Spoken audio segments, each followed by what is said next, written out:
আসসালামু আলাইকুম ফেসবুকবাসী।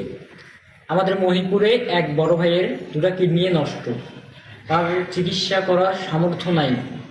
আপনাদের কাছে সাহায্যের হাত বাড়ার জন্য আমি এই ভিডিওটা করতেছি। যে যতটুকু পারেন একটু সাহায্য করেন বড় ভাইকে। আমি একটা ভিডিও দেখাবো পাশে, এই পাশে এই ভিডিওটা থাকবে, আপনারা সবাই ফুল ভিডিও দেখে দেন। উপরে ফোন নাম্বার দেওয়া থাকবে, আপনারা কেউ যদি সাহায্য করতে চান, যার যতটুকু সামর্থ্য থাকে ততটুকু হেল্প করেন ভাই। সবার কাছে আশা ব্যক্ত রাখি, সবাই একটু ভাইকে হেল্প করেন। দশিনাটি একের মধ্যে এই নিয়ে আমাদের মানবতা। আসসালামু আলাইকুম। ওয়ালাইকুম আসসালাম। তো আপনি তো দুলাল ভাইয়ের স্ত্রী। হ্যাঁ, তো দুলাল ভাই কতদিন যাবত এরকম অসুস্থ?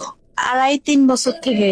2.5-3 বছর থেকে। আপনি কি জানেন যে আমি জানি না, ও একাই একাই টেস্ট করছে, আবার ওষুধ খাইছে। আচ্ছা, আর এই 1 মাস থেকে আপনি আমি জানেন? জানি। আচ্ছা আচ্ছা। হ্যাঁ, তো এখন কি চিকিৎসা চলছে তো নাকি? ডাক্তার কি চিকিৎসা বলতেছে? চলতেছে। ডাক্তার বলতেছে যে 2টা কিডনির সমস্যা আর কি। পাশাপাশি ডায়াবেটিস বেশি। হ্যাঁ, ডায়াবেটিস বেশি, প্রেশার ছিল লো একদম, এখন স্বাভাবিকে আসছে। তো এখন কিরকম টাকা ব্যয় হচ্ছে? এখানে মিনিমাম 5,000 টাকা যায়। প্রতিদিন? হ্যাঁ, একটু বেশি হয়, কমও হয়। কারণ এখনো তো কিডনির চিকিৎসা ওভাবে শুরুই হয় নাই। এখন শুরু হয়। তো সামনে যদি কিডনির চিকিৎসা ডাক্তার শুরু করে তখন তো আরো অনেক বেশি টাকার এটা প্রয়োজন তো আছে। আসলে আমাদের তো বলার এই বাইরে। আসলে এই ব্যয় ভার বহন করা আপনাদের পক্ষে কতটুকু মানে আছে? আমাদের সেই কোনো সামর্থ্য নাই। আচ্ছা। এটা আসলে আমাদের নিজের বলতে এখানে কিছুই নাই, যে রোগ এই পরিমাণ সামর্থ্য আমাদের নাই।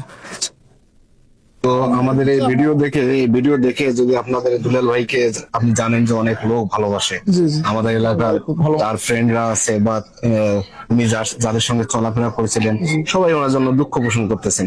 তো তারা যদি সহযোগিতা করতে চায় আপনারা সেটা নিবেন তো? ইনশাল্লাহ নেবো, কেউ যদি স্বেচ্ছায় দেয়। আর আমার ভাই অনেক ভালো মানুষ, সেটা সবাই জানে। এই মনে করে যদি কেউ দেয় স্বেচ্ছায়, এতে আমার নিতে কোনো অসুবিধা নেই। কারণ জানিস আমার ভাইয়ের চিকিৎসার জন্য, এটা তোমার পার্সোনাল কাজ করার জন্য এসেছিল।